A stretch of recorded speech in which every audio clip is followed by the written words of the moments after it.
Carl, what about you, Carl? Would you do it? It depends, doesn't it, what your job is and that. If you're a doctor, you've got to get to, go and save someone, whatever. You can't say, oh, just give it 10 minutes. Depends. Depends on the situation, depends. Most of the time I've got to get in work early, I can't be hanging around till half 9. But you don't know, do you? I've called him when I was filming, he was out. I've seen him do one day, right? I've seen him for one whole day, he went away, he fell asleep at 7:45 in the bath because he was knackered, so, he has 5 weeks holiday a year, he's taking the piss.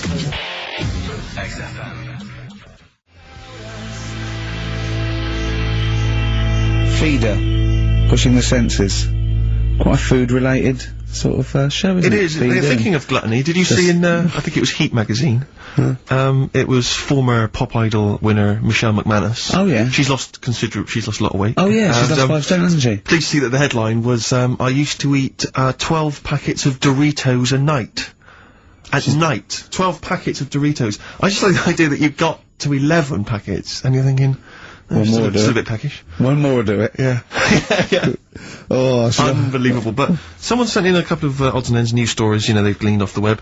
And apparently, Britain's fattest family have shed 23 stone. One of them died. Between the 5 of them, oh come on. Between the 5 of them, the Phillips family from Worcester weighed more than 100 stone. Jesus. Well, how many are there, though? They spent 5 of them, and they spent £300 a week on food. An evening meal consisted of an all-you-can-eat Chinese buffet and another ice cream stop at McDonald's.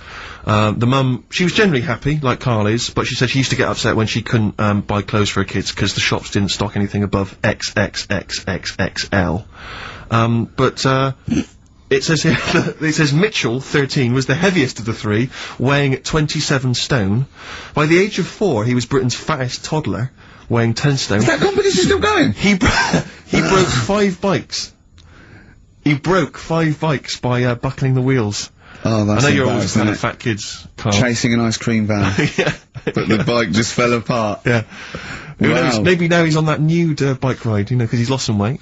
Oh, that would be painful, wouldn't it, if one of them buckles. Yeah. Well, I've got, another food-related, item here. Now, Carl, I got a little email via, my agent, sent from someone here, okay, sent from someone at, XFM, okay, and I won't say it was, she just said, I thought, this might be good for Ricky to use on Saturday, and obviously what happened is, Suzanne has sent you an email in the week, it was Wednesday, and you've returned it, but I think you've returned it to the wrong email address. You returned it to someone here, who of course immediately forwarded it to my agent for ridicule on the show. Don't panic, it's nothing that bad, okay?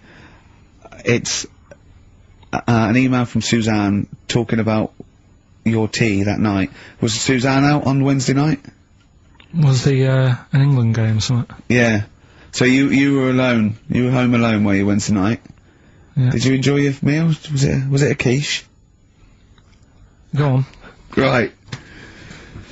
From Suzanne to Carl. Take the quiche and put it on the baking tray. Cook for 30 minutes on 190. Take lettuce and put on plate. Take 3 tomatoes, wash and chop into quarters. Place on lettuce. Take an avocado, chop in half. Remove the stone. Peel skin and slice. Place on salad. Put salt and pepper on, and a dribble of olive and balsamic vinegar dressing. Right? In brackets, small bottle behind the cafetiere. Right, in case he's reaching for bleach. Yeah. That's it. Should have put everything else away. Right? Then sprinkle a smidge of parmesan on top. Remove quiche from oven, cut into quarters, and put on plate. Eat. Oh, wow. Does she have to do that every single time? She's like... No, it's just that I'm not that good at cooking, right? And to be honest, that was a lot of hard work. I didn't bother warming it up. And I did without the avocado. Why? Too much messing about. He didn't even do that! With instructions, it was too much! But, yeah, I'm not that good at cooking and Did you that's not cooking though, is it, Carl? That's heating slicing. up a quiche. That's cooking it is making the quiche. Yeah, but I'm just... Could you have figured that out if she had left that note for you? Why did she have to tell you what the olive oil and balsamic vinegar was? Because I've put sort of cooking oil on my food once, and I said, oh, it's a bit... It's ever since, right, years ago. I'm gonna die! Years ago, Oh God, they're leaving Mr. Magoo at home! It was ever since I put sausages in the toaster that, What do you mean? I nearly set the flat on fire. Because, do you know, like, when you're grilling food in a pan and all that? Yeah. Sort of sausages spit and it goes everywhere, doesn't it? And it makes everywhere greasy. So I thought, well, just want to warm them up. Yeah. Bung them in the toaster. Yeah. What And happened? she sort of caught... They got stuck and they sort of caught on fire, I imagine. She came in just as I was sort of plunging it, and what have you, came in from work. She said, what are you doing? I said, I'm in sausages. Well, the oven isn't on, I know, they're in here. What, you turn it off? Panicking and that. But I've never been into it. I've never been into cooking and that. At school and stuff, I didn't bother doing it. Oh, every time Suzanne comes home, she must think, please be the house still there. Yeah. Please not let me hear a fire engine as I come round this corner. Oh God, she comes and goes, oh God, thank God. I bet she's always happy to see you when she gets home and you haven't burned the place down or introduced some howler monkeys or something. Unbelievable. What I find extraordinary is there are people who are in sort of care in the community who don't need instructions No. on how to prepare food. Oh, they can do it, yeah, you show them once. Yeah, No, and they've learned it. Whatever you do, don't put sausages in the toaster, Johnny. Do you know what I mean? Yeah, and they've don't- learned it. They don't put sausages in the toaster. Yeah. What do they put their fingers in? Yeah. It's a Ricky and Steve classic on XFM, Sugar, If I Can't Change Your Mind. Brilliant. So listen, it's time, isn't it? We've only got a few minutes left, so you better play the jingle. Oh, chimpanzee that. Monkey news. So Monkey News, if you've only just started listening to the show. Oh, you poor fool.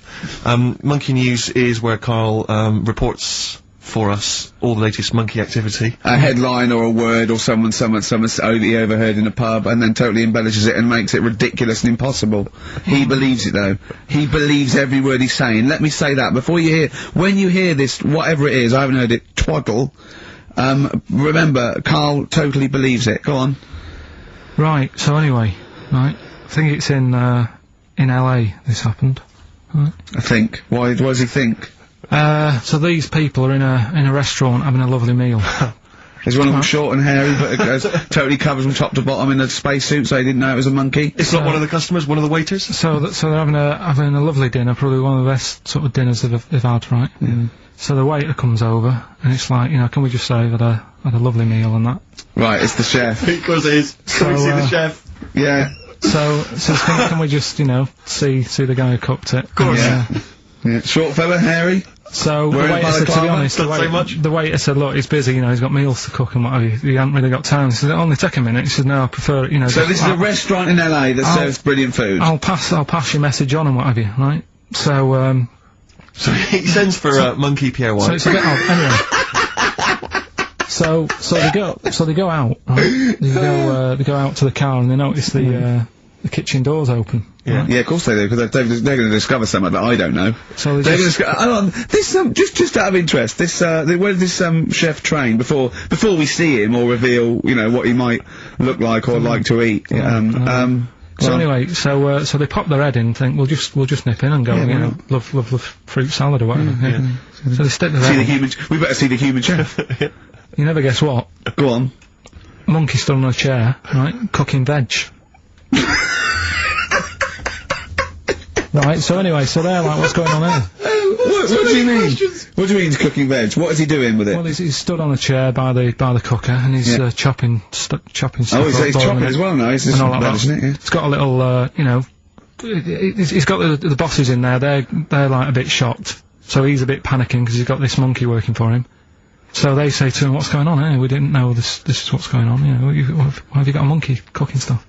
So he said, "Well, it's only a monkey, I should point out, who probably doesn't need instructions from its girlfriend." Forget it.